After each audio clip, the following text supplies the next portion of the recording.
Hey, we're going YouTube. Now today in my kitchen, I'm going to be cooking up one of my favorite appetizers, one of my favorite finger foods, coconut shrimp. Now these are going to be perfectly crispy and flavorful on the outside, and they are juicy and flavorful on the inside. They are so easy to make, they are so good, and I hope you like it. So to kick things off, we're going to start by prepping our shrimp. Now I'm using jumbo shrimp for this recipe. They are raw as in uncooked. The shell has been removed, they've been deveined, and I'm also leaving the tail on because they're going to double as a handle for when I'm dipping in the batter, as well as for presentation purposes, and I'm also going to be butterflying our shrimp.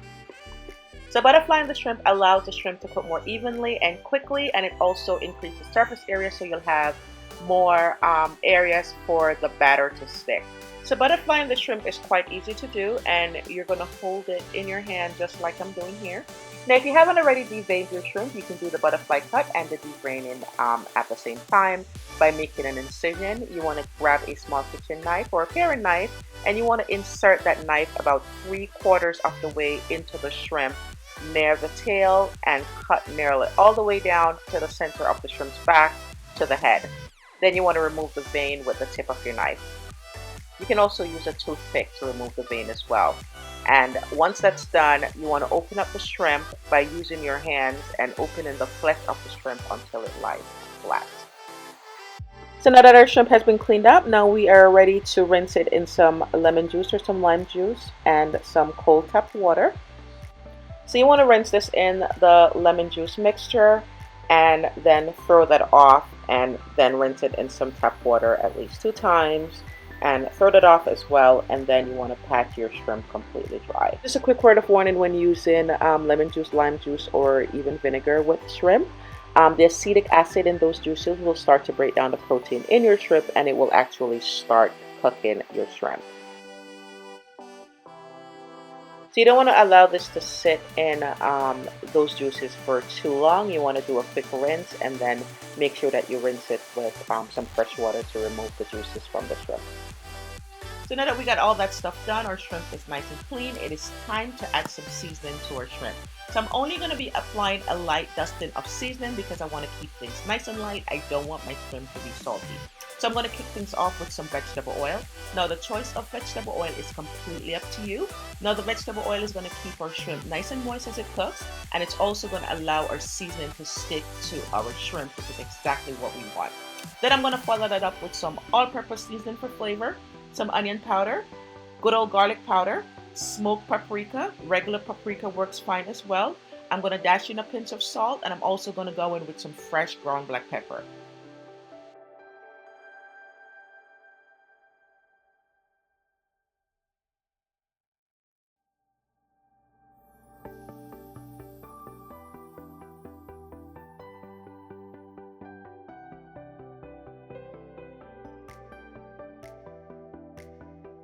So now that we got all our seasoning in our bowl with our shrimp, we want to massage it into our shrimp to combine all the flavors. We want to make sure that everything is nicely coated, and then we're going to set this aside so those flavors can infuse our shrimp as we work on our batter.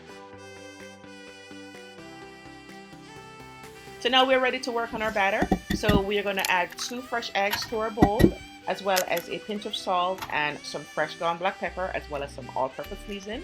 And we're going to use a whisk to whisk it to combine. Now you don't need to overwork your eggs. Once everything is nice and combined, you can stop whisking. It will only take you a few seconds.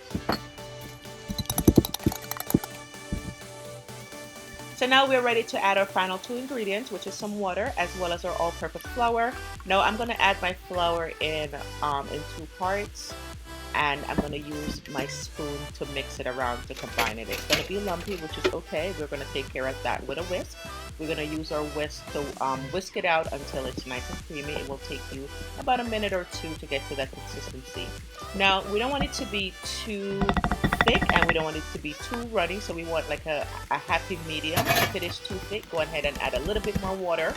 Or if it's too watery, go ahead and add a little bit more flour so you can thicken it up a little bit. So now that our batter is done, we want to set this aside, and then we're going to start working on our breading mixture. We're going to make sure that our breading mix is flavorful as well, because bland food food is just not our ministry. So we are going to add our flour to our bowl, and then we're going to go in with some fresh ground black pepper. I'm going to also add some salt as well as some all-purpose seasoning, and then we're going to combine that.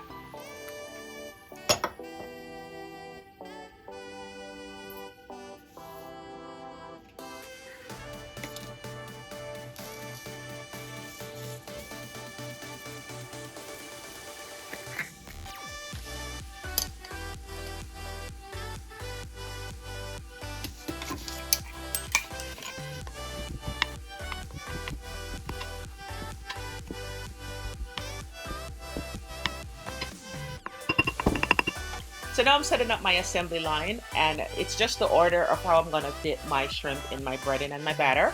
And I am getting my coconut flakes ready as well. I am using the unsweetened variety because I don't want to have that sweet, sugary taste or flavor on my shrimp. And two, the sugar content in the coconut flakes is going to caramelize very quickly as soon as it hits the hot oil, and the outer layer will start burning before the inside of the shrimp gets a chance to cook. So I don't want to contend with that, so I'm going to stick with the unsweetened variety. Now, ideally and at home, you will have these bowls beside each other, an assembly line, if you will. But for demonstration purposes, and I want to make sure that you guys have a clear view of what's going on, I'm going to be moving the bowls in and out of my frame so you can have a better view. First, you want to make sure that your shrimp is completely open, and you're going to hold it by the tail. This is where leaving the tails on come in handy as well. And then you're going to dip it in your batter, and you want to make sure you shake off all that excess batter. We're going to dip it in our breading, and we're just going to place it flat, and we're going to scoop the flour mix over it, and we're going to make sure that there are no empty spots. And then we're going to also do a little bit of shake to get rid of any excess flour. And then lastly, we're going to put it in our coconut flakes, and we're going to basically bury it in the flakes, and we're going to pat it on. You also want to inspect to make sure that there are no empty spots. If they are, just go ahead and fill it in just like I'm doing here. So it's more of a patting motion with the flakes. That way it can stick better on your coconut. So no need to shake it off. We want them to stay on there, and then we're going to gently place it down. Now I'm going to prep all my shrimp and have them ready before I start frying, because the shrimp cooks and fry pretty quickly, so you just want to have everything ready to go. So now we're just going to do a repeat of what we did before. Make sure your shrimp is open, and you're going to hold it by the tail. You're going to dip it in the batter, shake off the excess. Then you're going to do the same in the flour, shake off the excess, and then you're going to pat on your coconut flakes and set it aside with all the others.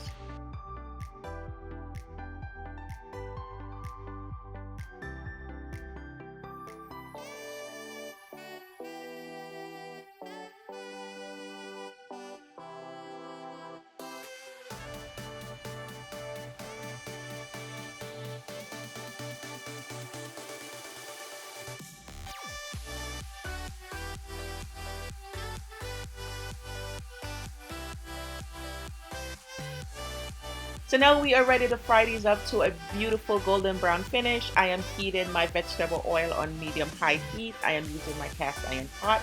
Dutch oven pot works just as fine. So here's a neat little cooking tip to tell when your oil is ready by placing a wooden spoon, or in my case a chopstick, in the oil. And once you start to see those bubbles at the bottom of the stick, you know that your oil is good to go.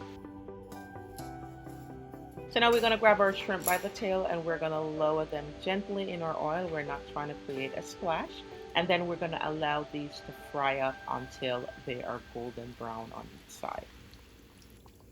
So I'm going to fry these up for about 5 minutes on each side.